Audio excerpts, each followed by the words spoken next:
ក្នុងពុទ្ធសាសនាយើងគឺព្រះសម្មាសម្ពុទ្ធបរមគ្រូទ្រង់ត្រាស់សម្ដែង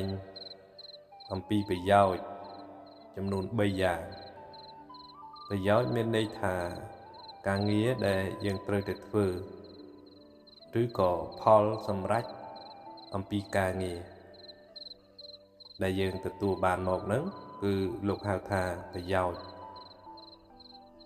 នៅក្នុងពុទ្ធសាសនាគឺមាន3យ៉ាងទី1ទិដ្ឋធម្មិកថាប្រយោជន៍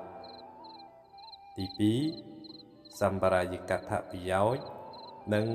ទី3គឺបរមត្ថប្រយោជន៍ទី1ដែលហៅថាទិដ្ឋធម្មិកថាប្រយោជន៍ហ្នឹងគឺជាប្រយោជន៍ដែលយើងត្រូវទទួលបាននៅក្នុងពេលបច្ចុប្បន្នហ្នឹងណានឹងការងារដែលយើងធ្វើហើយផលសម្ដែងឲ្យយើងឃើញនៅក្នុងពេលបច្ចុប្បន្នលោកហៅថាប្រយោជន៍បច្ចុប្បន្នឬភាសាបច្ចេកទេសធម៌ហៅថាទិដ្ឋធម្មិកថាប្រយោជន៍បច្ចុប្បន្នហ្នឹងគឺត្រូវមានសម្បទាធម៌4យ៉ាងគឺទី1ឧទ្ធានសម្បទាត្រូវប្រឹងប្រែងឧស្សាហ៍ព្យាយាមអហាតសង្វាតសម្បទាធម៌ទី2គឺអរខសម្បទាបានសេចក្តីថាសន្សំសំចៃក្នុងការប្រើប្រាស់ទី3គឺកល្យាណមិត្តតាគឺត្រូវសេពគប់ពួកសប្បុរសពួកអ្នកមនុស្សល្អជ្រើសរើសមនុស្សក្នុងការសេពគប់ទី4គឺសមជីវិតាក្នុងការរស់នៅក្នុងសង្គមនឹងត្រូវគោរពច្បាប់គោរពប្រពៃណីរបៀបរបបសង្គមលក្ខខណ្ឌកិច្ចសន្យារបស់សង្គមហ្នឹងគឺសម្បទាធម៌4យ៉ាងហ្នឹងគឺប្រឹងប្រែង1សន្សំសំចៃ1សេពគប់កល្យាណមិត្ត1និងការរស់នៅដោយការគោរពច្បាប់គោរពរបៀបរបបសង្គមហ្នឹងលោកហៅថាប្រយោជន៍បច្ចុប្បន្នទី2គឺសម្បរាយកថាប្រយោជន៍ប្រាក់លោកបន្ទាប់ពីស្លាប់ទៅឬក៏យើងជឿថាមានឋានសួគ៌មានសុគតិភពអីហ្នឹងគឺយើងចង់ទៅកន្លែងល្អជាងបច្ចុប្បន្នឬក៏ដើម្បីឲ្យបានជីវិតប្រសើរជាងពេលឥឡូវហ្នឹងគឺត្រូវមានសម្បទាធម៌4យ៉ាងទី1សទ្ធាត្រូវមានជំនឿក្នុងទីនេះត្រូវជឿការងារកម្មសទ្ធាជឿផលដែលយើងទទួលបានវិបាកសទ្ធាជឿការងារគឺនឹងបានសម្រេចផលកម្មសកតាសទ្ធានិងទី4គឺតថាគតពោធិសទ្ធាគឺជឿការត្រាស់ដឹងរបស់ព្រះសម្មាសម្ពុទ្ធទី2គឺសិលក្នុងការរស់នៅត្រូវគោរពរបៀបរបបរបស់មនុស្សមានរក្សាសិល5សិល8ឯជាដើមហ្នឹងហើយទី3គឺបរិច្ចាគលះបង់នៅរបស់របរខ្លះដែលយើងមានសម្រាប់ចែកជូនដល់អ្នកដែលខ្វះខាតជាងយើងអ្នកដែលទូរគតជាងយើងអ្នកដែលអន់ថយជាងយើងចែករំលែកណាហើយទី4គឺបញ្ញាសន្សំការចេះដឹងជារឿយតាមរយៈការស្ដាប់តាមរយៈការសាកសួរតាមរយៈការសរសេរទុកឬក៏សាកសួរចម្រើនភាវនាទន្ទិញស្វាត់ជាអីជាដើមហ្នឹងគឺធัวសម្បទាធัว4យ៉ាងហ្នឹងឯងវានាំយើងឲ្យទៅកាន់ទីប្រសើរគឺមានសទ្ធាមានសិលមានចាគៈមានបញ្ញាប្រយោជន៍ដ៏សំខាន់ក្នុងពុទ្ធសាសនាចុងក្រោយគឺបរមត្ថប្រយោជន៍ទៅកាន់ព្រះនិព្វានអ្នកដែលគេធុញទ្រាន់នៅក្នុងជីវិតប្រចាំថ្ងៃហ្នឹងគឺធុញនឹងរឿងអាដែល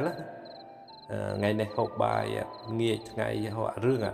ដែលក្នុងសង្សារវដ្តហ្នឹងជាតិនេះជាតិក្រោយជាតិបន្តបន្ទាប់ទៅអត់មានអីប្លែកទេគឺវាមានតែរឿងអាដែលនឹងការទុកខ្លះសបាយខ្លះកើតជាមនុស្សក៏អាដែលទៅកើតទេវតាក៏មិនមានអីប្លែកលើសពីនឹងទៅកើតអបាយភូមិក៏វាដូចជាមានអីគេគិតថាអញ្ចឹងគេមានបំណងទៅកាន់ព្រះនិព្វានកាន់ទីរំលត់ទុកគឺព្រះនិព្វានប្រយោជន៍ព្រះនិព្វានក៏ត្រូវការសម្បទាធម៌4យ៉ាងដែរគឺទី1ត្រូវសិក្សាអំពីសេចក្តីទុក្ខផ្ទាល់ខ្លួនសេចក្តីទុក្ខរបស់សត្វលោកតើខ្លួនឯងនឹងមានទុក្ខមែនអត់សត្វលោកដែលនៅក្បែរយើងនឹងនៅក្នុងពិភពលោកនឹងនៅក្នុងលោកកសន្និវាសនឹងមានទុក្ខមែនអត់ព្រោះហ្នឹង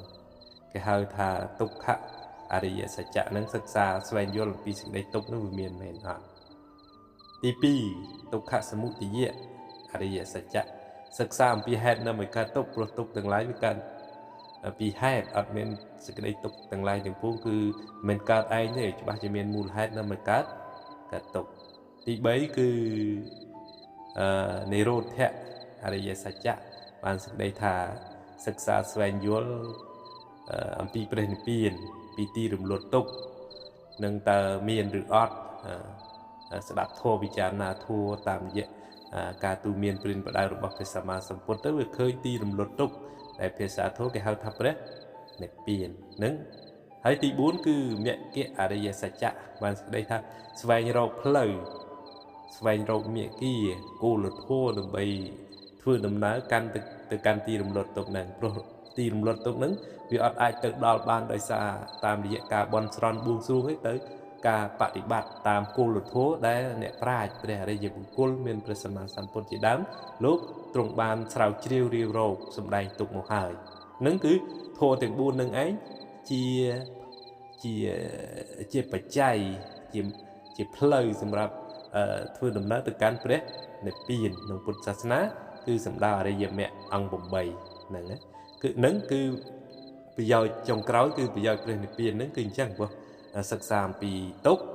សិក្សាអំពីហេតុនៅមកកើតទុក្ខសិក្សាអំពីទីរំលត់ទុក្ខនិងសិក្សាអំពីផ្លូវមគ្គទៅកាន់ទីរំលត់ទុក្ខហ្នឹងគឺសំដែងអំពីប្រយោជន៍ទាំង3របស់ពុទ្ធសាសនាប្រយោជន៍បច្ចុប្បន្នប្រយោជន៍បរលោកប្រយោជន៍ព្រះនិព្